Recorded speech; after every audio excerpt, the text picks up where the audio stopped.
As I make this Spanish omelet from the 1914 California Mexican Spanish cookbook, Mx Professor will tell you about the LA aqueducts and the more than 100-year debate that has surrounded them.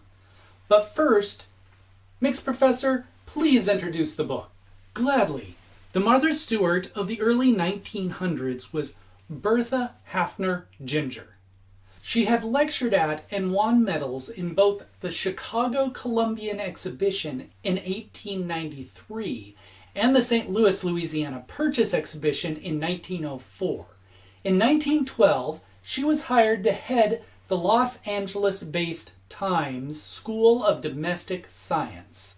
As she traveled around California, learning new things and teaching, she was introduced to Mexican cooking. By 1914, she was the leading educator of Mexican cooking and had published this book.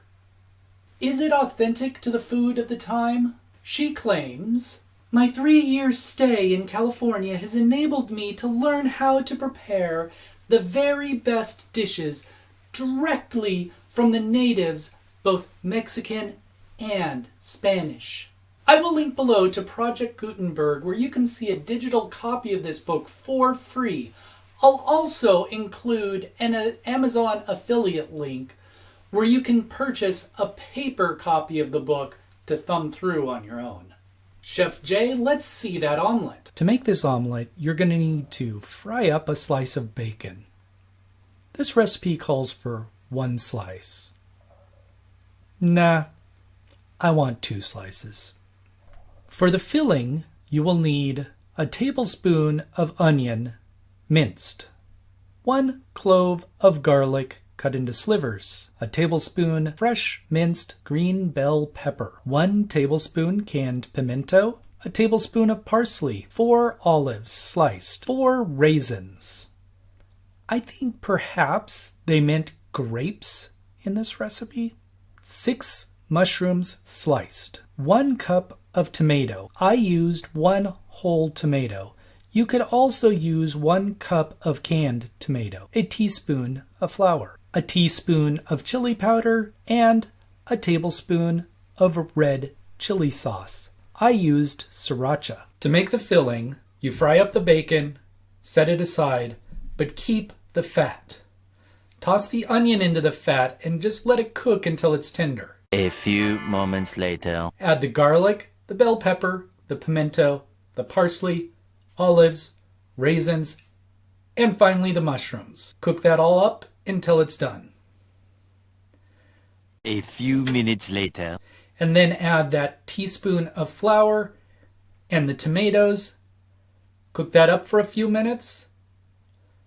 Toss the chili powder and the chili sauce in, stir it, and immediately pull it off of the heat. Now, this is a recipe that the ladies of 1914 LA may have gone and seen Bertha Haffner-Ginger in an exhibition such as the one shown here. After working a hard day on the aqueducts, the men of LA would be grateful to have such a great meal. What was going on in the world in 1914?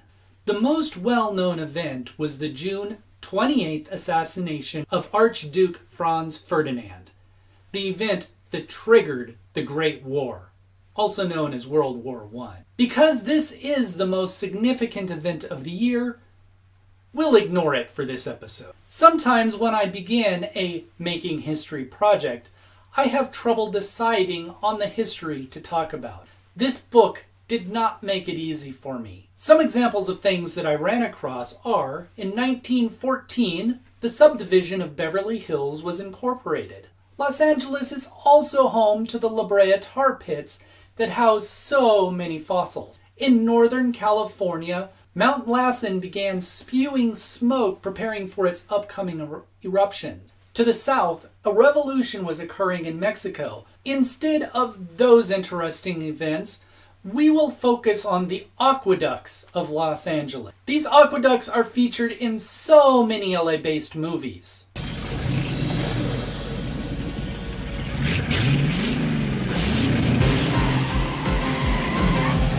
They have brought water from the Owens River to LA since 1913 and have been an ongoing center of debate for over 100 years.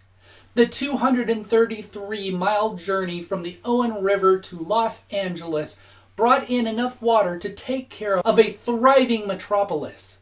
It destroyed ecosystems, it created jobs, it ended other jobs, and it spawned innovations, and it killed hundreds, all while allowing the city of LA to thrive. The biggest limiting factor to the growth of Los Angeles in the early 1900s was its lack of water. If LA was to grow beyond 100,000 people, it would need water to be brought in from somewhere else.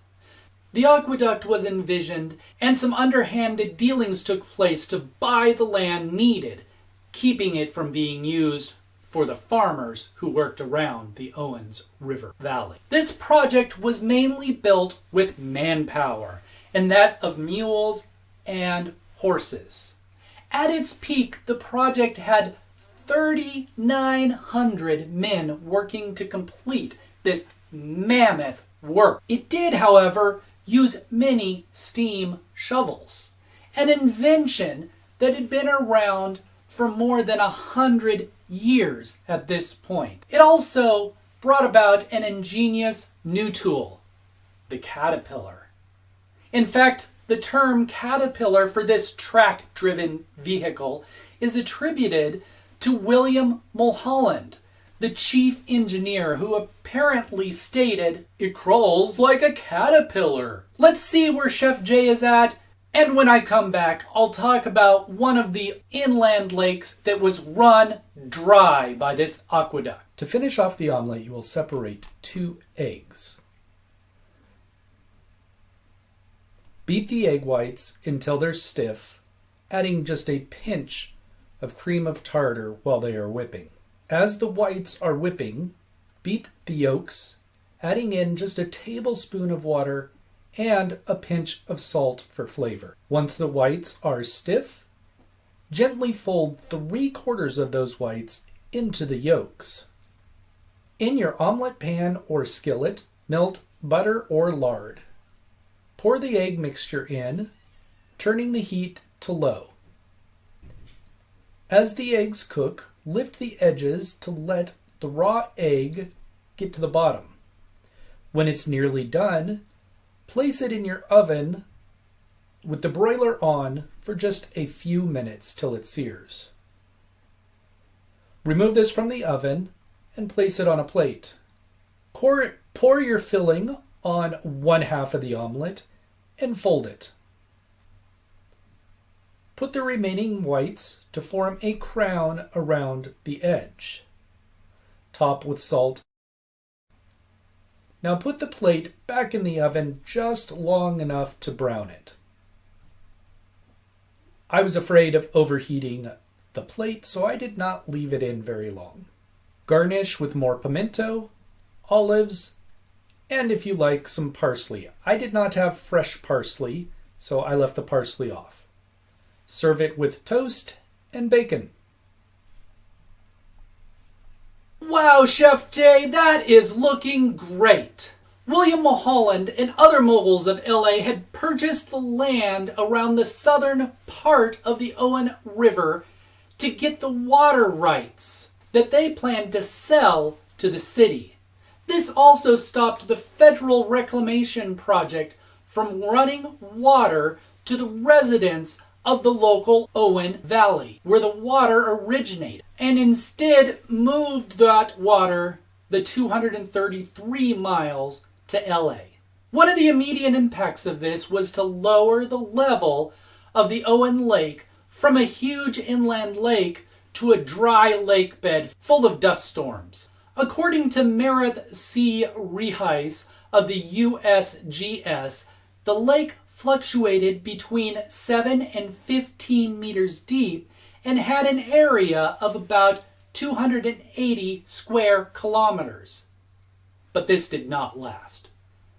Once the aqueduct was installed, the levels at Owen Lake started to lower. Water was first diverted from the Owens River to the city of Los Angeles in 1913. And by 1926, Owens Lake was dry. Over the years, various lawsuits have been brought against the LA waterworks and the bad environmental management that led to the depletion of the natural resources of the Owen Valley. Some of these lawsuits have brought about change, bringing water back to the lake bed. Some work has been done through this legislation to bring the lake back, but it has not been completely successful. While we do see some water returning to the area, it will probably never be to its full height again. The work done to restore the area has taught us many things about the environment and how we can continue our restoration efforts and avoid this kind of disaster in the future. Dust does continue to be an issue, but wildlife is also returning. Let's see what happens with the continued efforts to rewild the area. Editing Jay here. The video of Chef Jae telling you how great the food is was complete garbage. Get extra fluffy. And this ring. So I'm just going to repeat what I said then. It was awesome. It was the best omelet I have ever had. It was really, really tasty. It had a lot of flavor in there. I do think, however, that the raisins, that was a little strange, really. I had looked up in a 1910 dictionary the definition of raisin because I know it comes from the French and originally it meant what we refer to as grape. And it did refer to raisins as a dried grape. However, I think that using a fresh grape and slicing it up like the olives. Also, if I had had some fresh parsley to put over the top, I think that would have brought it up a little bit. Something fresh on the top. Would I make this recipe again? 10 out of 10, yes. So at the beginning of the video, Mx Professor mentioned that this aqueduct was responsible for killing hundreds. He did not get a chance to go into that particular incident. However, in this next video here, I will be learning to bake and Mx Professor will be talking about the St. Francis Dam.